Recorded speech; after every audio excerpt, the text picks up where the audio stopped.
Okay, so we're back to the 454 engine build. The block has been cleaned, the cylinders have been measured, and before I get into any other details, I'd just like to give a shout out to my friend Robert Burke, who had asked me if I was a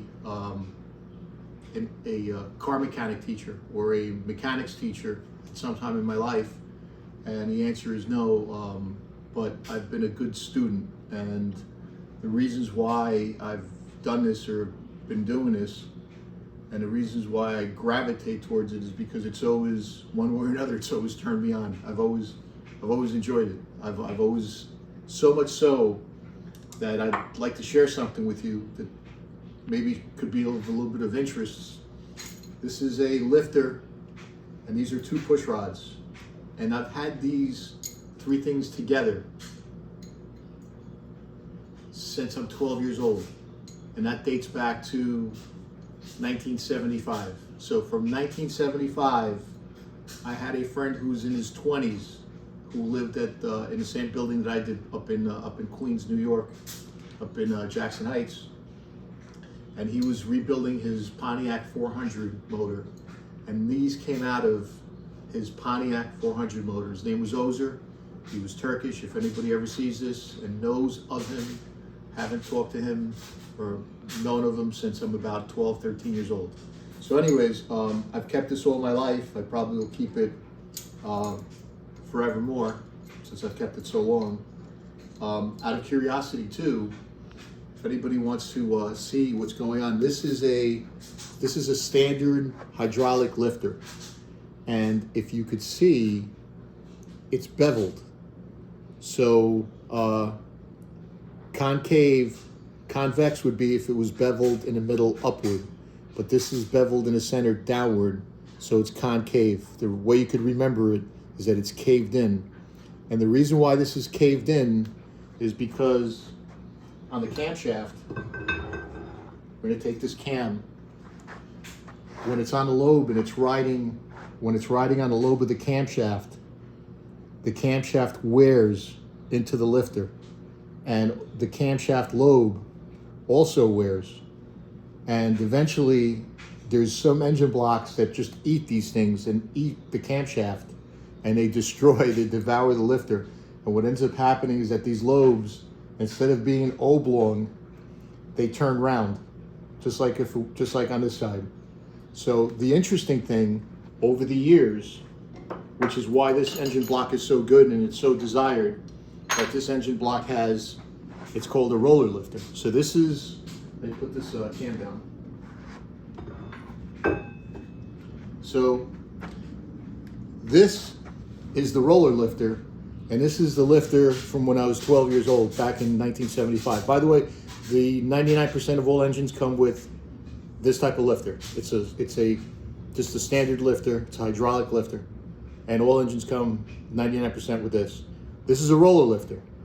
The interesting thing is that the roller lifter has a roller in it, and the roller, what it does, instead of this lifter riding on its flat surface on the cam, this lifter will ride with the roller on a cam surface, on a lobe surface.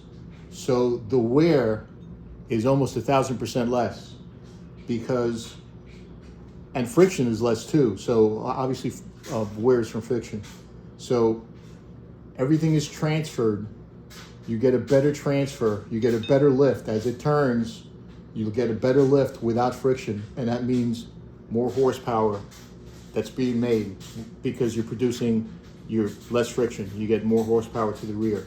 And it also to your rear tires. And also, it'll last longer. So this is the roller lifter, and I'll show you how the roller lifter goes into the block, which is interesting. So this over here, it's known as the valley, or the lifter valley. And when your lifter goes in, the cam is sitting in the cam tunnel. We went over the cam tunnel before. I had gone over it. So when the lifter sits in the bore, the dog bone. This is called this is labeled. This is street-wise known as a dog bone, and it's because it looks like a dog bone. And the interesting thing that the dog bone, the lifter's machined on top. It's machined flat on two sides. The dog bone holds it in, so the lifter has to be true to the cam. So it'll always sit true on the cam lobe. It won't turn. So this basically locks it into place like so. And then on this particular block, which is super cool, you have a spider, and the spider sits on the dog bone, keeping the dog bone down on the lifter. So the spider keeps the dog bone down. The dog bone keeps the lifter from being able to turn in the bore, and it keeps the lifter true on the cam. So this is one of the interesting things about this block. There are no other 454s that came stock with roller lifters. There's been modifications over the years. Guys that wanted to either make more horsepower or to extend the longevity of their engines. There's aftermarket roller lifters that are sort of tied together. They're tied together with a pin. There's a bar and a pin that goes across, but nothing like this. This is factory. This is GM factory. Another quite interesting thing that I think everybody will get is that I will show you the difference between, this is the crank that's going into the motor, and this is the old crank that was in the motor. And this particular crank is a forged steel crank, and this is a cast steel crank. The difference between a forged steel crank and a cast steel crank is that the forged crank in the mold, when they're about to form it, the steel gets melted, it gets made into a block, and out of the block, this will get machined. Or it will get pressed out of the steel. A lot of these, instead of being machined, they're being pressed out. There's a huge press that just presses them, it'll press it out. On this, there's a mold, the steel gets melted, it gets poured into the mold, and it's forged. And it's casted. It's a casting. This is a forging, this is a casting. The way you could easily tell between a casting and a forging is the parting line. There's a parting line that you could see that will go all the way down. Here's a good one. And here's another one, and here's another one. This is the closest one you could really see. It's a thin parting line. If you see it, it's thin. On the forged crank, the parting line is thick. As a matter of fact, there is no, on some of them there is, you can't even see the parting line. So that's a difference between a forged crank, visual difference between a forged crank and a cast crank. So forged and cast. The other interesting thing, when you're about to get a used crank, if you ever are, the first thing you need to check is to see if your crank is cracked. If you have a cracked crank. Sounds funny, cracked crank. Anyways, so the way to check it, believe it or not, is with a hammer. And I need you to listen not just to the sound, to the pitch, but to how long the sound continues. So first we'll do the cast crank, and then we'll do the forged crank. Listen very carefully. Now listen to this one. It's still going, by the way. Let's do this again. I wonder if it's up against anything. This is a real thing. Listen to it again.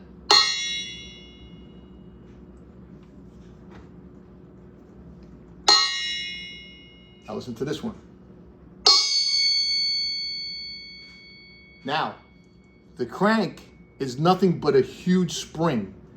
It's got to be that way because when the explosion, when combustion happens, and combustion pushes a piston into the rod, and the rod pushes the journal and wants to turn the crank, it's only doing it on an 8-cylinder engine. It's only doing it one at a time on each of the journals. So, and at the end of the crank, you've got the flywheel or you've got the flex plate and the transmission, and transferring power, the power that it's making all the way to the rear, to your tires. So there's got to be some flex to it. This one will flex more, and this one will flex less, because this is forged and this is cast and this is forged. You want the forged crank. You do not want the cast crank, especially if you're making a lot of horsepower. It will flex less. This one will flex less. This one will flex more. Now, what I was about to say before is that this, in essence, is a big spring, or it acts like a big spring. It's got it because it's got to have some flexibility. Some. This one will flex more than this one. So what you do when you're running your test, you just don't. By the way, if it's cracked, it won't sing. So you could run. You could. These are the counterweights. You could hit counterweight number 1, the other counterweight, the other counterweight, the other counterweight. Go all the way on down the line. The other counterweight, the other counterweight, the other counterweight, the other counterweight. It seems not to be cracked. There could be some other cracks, but for all intensive purposes, the crank is good. Now, check out the forged crank. It's music to the ears. Music to the ears. More music to the ears. It's still singing. It's a beauty. It's fantastic. And there goes the last one. Okay, so these holes that are made into the counterweights is strictly for balancing. When this one gets balanced along with the rods, the new rods, and the new pistons, they may have to fill these holes, or they may have to drill another hole on this counterweight. There's 2, 4, 5. They may have to fill a hole in order to balance it and to redo it again. When you go get the cranks, also bring a mic, bring a micrometer. See if I have a mic around here.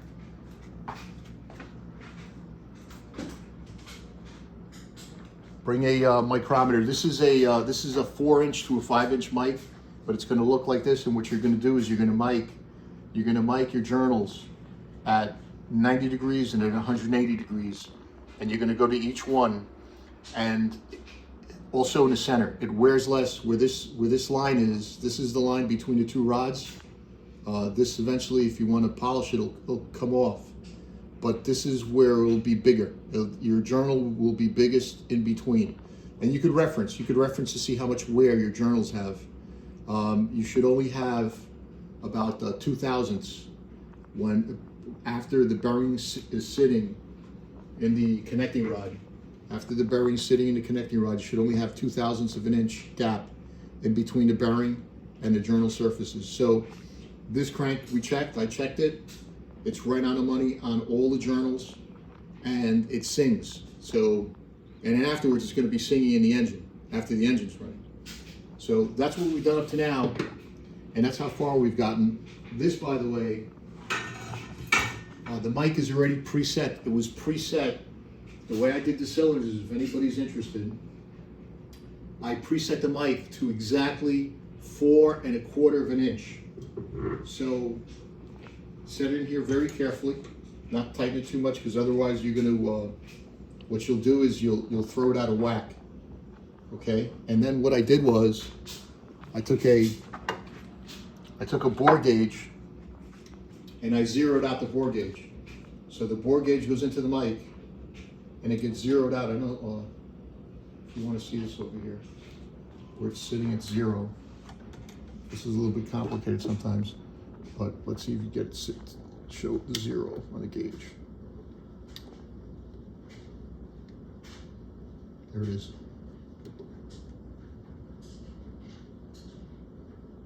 See where it's on the 0?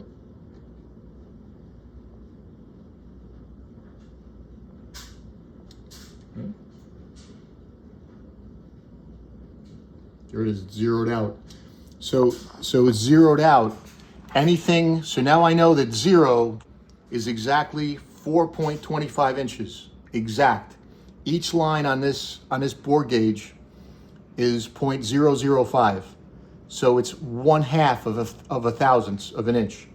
So what you do is you simply go to 3 areas. You go to the upper area, to the middle area of the cylinder, and on the bottom, and you measure on top, and you see where it is.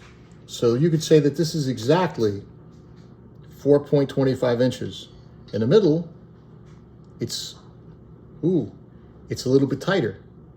So it's slightly tighter. It's by 5 thousandths tighter. So this is 4.240005 of an inch, which is perfect.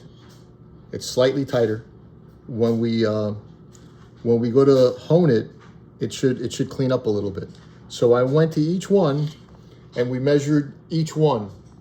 Some of them are slightly off, but when we hone it, it should clean up good. So I went over how I measured it, how it's measured. By the way, you want to take, like I said, the most important measurement is up here, is at the end. And I didn't mention the ridge. I mentioned before in the other video about the nail getting caught or whatever on top. I didn't say the word ridge. I should have said ridge. The piston on the upper, on your upper ring, the ring only travels so far up.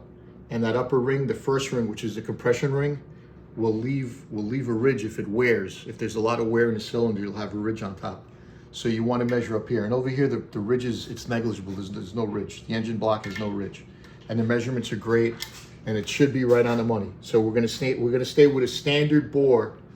We're gonna order the pistons for 4.25 bore. And then we'll take the rings, and what we'll do is we'll file the rings down one by one for the clearances. That's the plan.